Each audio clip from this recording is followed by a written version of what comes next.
मेरे प्यारे बच्चों, आपका यदु क्लासेस में आपका स्वागत है। आपकी कल मैंने फर्स्ट क्लास दी थी, गणित की फर्स्ट क्लास। वो क्लास थी वास्तविक संख्याओं। वास्तविक संख्या बिल्कुल बेसिक सी, उसमें कुछ टॉपिक आपके रह गए थे अभाज्य संख्या से, अधूरी क्लास रह गई थी वो वाली।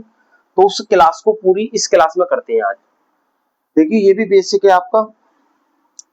इसमें क्या है, यहाँ से वो क्लास कट हो गई थी, ये देखिए यहाँ से रह गई थी। अब अभाज्य संख्याएं वे संख्या जो स्वयं और एक के अतिरिक्त अन्य किसी भी संख्या से विभाजित हो, उन्हें अभाज्य संख्या कहते हैं। अभाज्य संख्या वो संख्या होती है जो दो संख्याओं से कटती है, एक स्वयं से और एक से। या आप ऐसे भी समझ सकते हो, वे संख्याएं जो खुद से पिट जाएं और किसी एक फैमिली सदस्य से पिट जाएं, उसे क्या कहते हैं, अभाज्य संख्या। जैसे दो, दो का गुणनखंड क्या होता है, दो और एक। तीन का गुणनखंड क्या होता है, तीन और एक। पांच का गुणनखंड क्या होता है, पांच और एक। सात का गुणनखंड क्या होता है, सात और एक। इसी प्रकार क्या 11 13 17 19 ऐसी डॉट डॉट बहुत सारी संख्या होती है अनंत तक। ये सारी विषम संख्या, अब विषम अभाज्य संख्या कहलाती है। एक संख्या नोट में मैंने लिखा है, एक दो सम और सबसे छोटी अभाज्य संख्या होती है। दो एक ऐसी संख्या है जो सम और अभाज्य संख्या है। भाज्य संख्या क्या होती है, वे संख्याएं जो स्वयं और एक के अतिरिक्त अन्य किसी भी संख्या से विभाजित हो जाती हैं। कहने का मतलब है, वे संख्याएं जो स्वयं से कटती हैं, एक से कटती हैं, अन्य किसी भी संख्या से कटती हैं। आप ऐसे भी बोल सकते हो, वे संख्याएं जो घर पे भी पीटी जाती है, बाहर भी पीटी जाती है, मार्केट में पीटी जाती है, नॉइस में पीटी जाती है, हर जगह पीटी जाती है, उन्हें कहते हैं अभाज्य संख्याएं।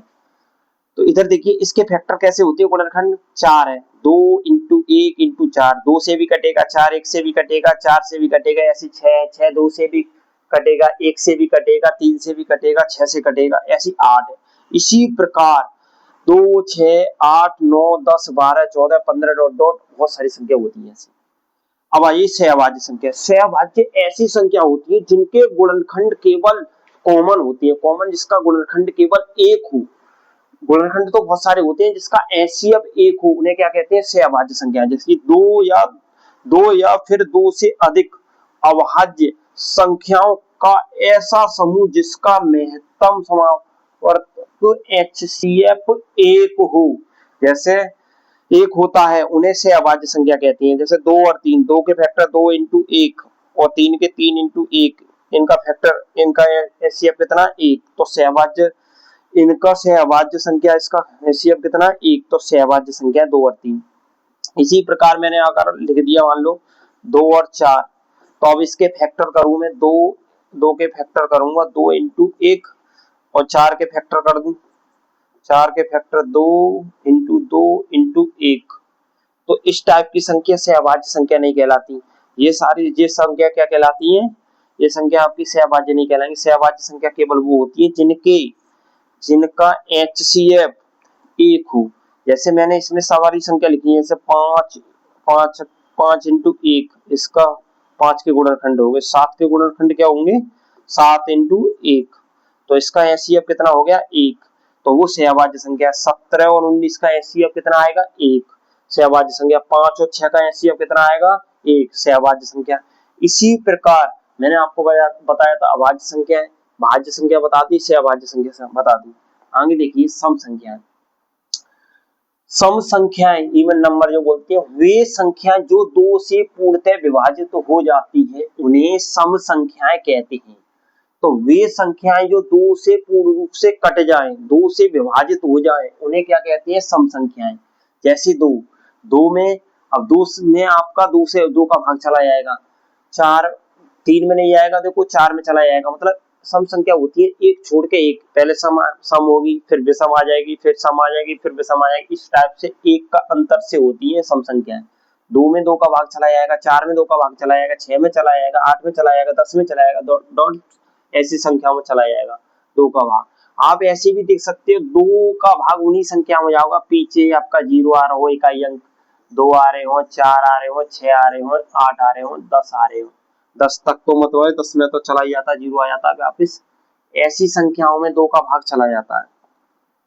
2 का। ये सारी संख्याएं 2 से विभाजित हो जाती हैं। किससे हो जाती हैं? जिसका इकाई अंक हो, इकाई अंक।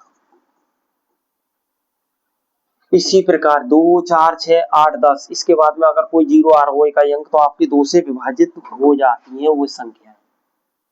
अब आ जाइए इधर, विषम संख्या क्या होती है? विषम संख्या वे संख्या जो 2 से पूर्णतः विभाजित नहीं होती है, वे संख्याएं जो 2 से विभाजित नहीं होती है, 2 से नहीं कटती हैं, उन्हें विषम संख्या कहते हैं। जैसे 1 में 2 का भाग नहीं जाएगा, 3 में 2 का भाग नहीं जाएगा, 5 में 2 का भाग नहीं जाएगा, 7 में नहीं जाएगा, 9 में नहीं जाएगा, 11 में नहीं जाएगा, 13 में नहीं जाएगा, 15 में नहीं जाएगा, डॉट डॉट ऐसे 15, 16 छोड़ के 17 में नहीं जाएगा, 18 छोड़ के 19 में नहीं 19 में नहीं जाएगा। मतलब एक के अंतर से वे संख्याएं विषम जो संख्या बनती है उसमें 2 का भाग नहीं जाता। आप किसी भी संख्या में 2 का भाग देके देख लो, जैसे 9 में 2 का भाग दिया तो हमने 2 चौक 8 और 8 इसमें एक शेष बचा, जो शेष बचे वो वाली 2 विषम संख्या कहलाती है। अब देखिए अपरिमेय संख्या है वे संख्या जिन्हें p बटे q के रूप में ना लिखा जा सके अपरिमेय संख्या कहलाती है। तो p बटे q के रूप में ना लिखा जा सके उन्हें क्या कहते हैं? अपरिमेय संख्या। जैसे √3 है, √3 अब √3 किसी का वर्ग नहीं है तो वो √3 में ही अंडूड में ही 3 रहेगी। वो संख्या जो बाहर ना निकले अंडूड से वो क्या कहलाती है? अपरिमेय संख्या। जैसे मैं बोलूं √4 किसका वर्ग है? 2 का स्क्वायर, मतलब 2 × 2 तो ये 2 बाहर आ जाएगा, ये आपकी परिमेय संख्या बन जाएगी। ये अपरिमेय संख्या नहीं है, ये क्या है? अपरिमेय। ये अपरिमेय। और ये वाली संख्या आपकी क्या कहलाती है? ये वाली संख्या आपकी क्या कहलाएगी? परिमेय। इसी प्रकार √7 है, अंडूड के 7 है। √7 क्या है? √7 किसी का वर्ग नहीं है, इसलिए ये क्या होगी? अपरिमेय संख्या। इस टाइप की अपरिमेय संख्या कहलाती है। और देखिए भाई पाई का मान क्या है? आपका क्या होता है? पाई का मान 3.14 और भी डॉट डॉट संख्या होती है पाई का मान, वो भी किस में आता है? परिमेय में। 0.01 001 301 इस प्रकार की संख्या आपको मिल जाए, इसे बोलते हैं दशमलव प्रसार अशांत अनावर्ती संख्या। इस टाइप की संख्या को वो भी आपकी क्या कहलाती है? अपरिमेय संख्या। जैसे नोट में मैंने लिखा दिया, एक परिमेय संख्या का दशमलव प्रसार शांत अशांत आवर्ती होता है तथा एक अपरिमेय संख्या का दशमलव प्रसार अशांत अनावर्ती का होता है, इस टाइप का। तो वो संख्या क्या कहलाती है? आपकी अपरिमेय संख्याएं। अब आइए यहां से संख्याओं के प्रकार। मैंने सारी जो फर्स्ट क्लास में पहली क्लास में दी थी, आपको पहली क्लास में समझाया था, और ये दूसरी क्लास में उसका पूरे टॉपिक, ये 12 टॉपिक है आपके। जैसे प्राकृतिक शॉर्ट है, बिल्कुल ट्रिक से या से आप समझ सकते हो, ट्रिक से समझना। और ये क्या? संख्याओं के प्रकार। प्राकृतिक संख्या, प्राकृतिक संख्या मैंने आपको बताया था 1 से, जैसे मेरा हाथ के प्लस में 1 से शुरू होगा, प्लस के अनंत तक चलेगा, ये प्राकृतिक संख्या कहलाती है। पूर्ण संख्या मान लो मेरा हाथ के प्लस का 1 से लेकर अनंत तक चला है और मैंने अपने आप को 0 को जोड़ दिया, ये माइनस का हाथ हटा दिया, 0 1 2 3 4 डॉट डॉट प्लस के अनंत तक पूर्ण संख्या है। पूर्णांक संख्या क्या होती है? माइनस का हाथ में इसमें रख दूं, 0 में खो दूं, एक ये प्लस वाला, प्लस माइनस और 0 सहित, ये क्या हो जाती है? माइनस के अनंत, ऐसी डॉट डॉट 0 सहित और प्लस के अनंत तक, ये पूर्णांक संख्या होती है। सम संख्या क्या होती है? अभी मैंने आपको समझाया था, वे संख्याएं जो 2 से पूर्ण रूप से कट जाए। जैसे 2 में 2 का भाग चला जाएगा, 6 में चला जाएगा, 8 में जाएगा, 10 में जाएगा, 12 में जाएगा, 14 में जाएगा, 16 में डॉट डॉट प्लस के अनंत तक। तो वे संख्याएं जो 2 से पूर्ण रूप से कट जाए उन्हें सम संख्या कहते हैं। ये 1 के अंतर से मिलती है। विषम संख्याएं 1, 3, 5, 7, 9, 11 इनमें किसी में 2 का भाग नहीं जाएगा और डॉट डॉट जो प्लस के अनंत तक होती हैं ये भी संख्याएं, तो ये क्या कहलाती हैं? विषम संख्याएं। भाज्य संख्या मैंने वो बताया था, वे संख्याएं जो जिनके गुणनखंड वे संख्याएं जो स्वयं से कटती हो, 1 से कटती हो, अन्य किसी भी संख्या से कट जाती है, उन्हें क्या कहते हैं? भाज्य संख्या। या ऐसे भी बोल सकते हो, मैंने आपको समझाया था, वे संख्याएं जो घर पे भी पिटती हैं, बाहर भी पिटती हैं, अन्य और भी जगह पिट जाती हैं, उन्हें क्या कहते हैं? भाज्य संख्याएं। अभाज्य संख्याएं वे संख्याएं जो स्वयं से कटती है और एक से कटती है। मैंने बताया था दो लोगों से पिटती है, उन्हें क्या कहते हैं? अभाज्य संख्याएं। 2, 3, 5, 7, 11 इस टाइप से डॉट डॉट प्लस के अनंत तक, प्लस के अनंत तक से अभाज्य संख्या मैंने बताया था वे संख्या जिनके गुणनखंड, जिनका HCF, गुणनखंड के बाद में HCF एक प्राप्त होता है, उसे क्या कहते हैं? से अभाज्य संख्याएं। जैसे 5,7, 2,3, 17,19 डॉट डॉट अनंत तक। परमेय संख्याएं वे संख्याएं जो P/Q के रूप में लिखी जाती हैं, चाहे माइनस का हो अंक, जैसे 2, 3, 4, कोई भी अंक हो, कोई भी माइनस की संख्या भिन्न रूप में हो अंश बटे हर में, या आपकी कोई भी संख्या अंडूड में इस बार वर्ग के रूप में हो, जैसे 4 होता है वर्ग, 9 अंडूड 9 होता है, वो सभी संख्या आपकी क्या कहलाती हैं? परमेय संख्या। अपरमेय संख्या वो होती है जो अंडूड में से नहीं निकलती है, जैसे अंडूड 5, अंडूड 7, अंडूड 3, अंडूड 11, अंडूड 13 इस तरह के। और पाई का मान मैंने बताया था, इसमें परमेय संख्या में 22/7 परमेय संख्या में मान आया था। वास्तविक संख्याएं परमेय अपरमेय, वास्तविक मैंने बताया था भाप होता अपने आप में, वास्तविक अंडूड 4, परमेय भी आया भी अपरमेय भी आया, मतलब वास्तविक संख्या वो होती है परमेय और अपरमेय संख्याओं को जोड़कर सम्मिलित कर जो बनाई जाती है, उन्हें कहते हैं वास्तविक संख्या। इन सबसे अलग जाती है उन्हें बोलते हैं काल्पनिक संख्या। और वास्तविक संख्या, काल्पनिक संख्या, जो अंडूड में माइनस की संख्या पाई जाती है उन्हें कहते हैं काल्पनिक संख्या। मैंने आपको बताया था अंडूड में -1 का मान जो होता है वो उसे बोलते हैं आयोटा, आई से दर्शाती है। आई का मान होता है अंडूड में माइनस के 1। ये चीज मैंने इतनी आपको कंप्लीट बताई। एक टॉपिक जीएस संख्या रेखा पे अंडूड 5, हमें संख्या रेखा पे अंडूड 5 संख्या दिखानी हो तो वो कैसे दिखाओगे आप? तो वो चीज के लिए मैंने आपको समझाया था। ये देखिए मैं इसको दोबारा समझा रहा हूँ, उसे देखिए।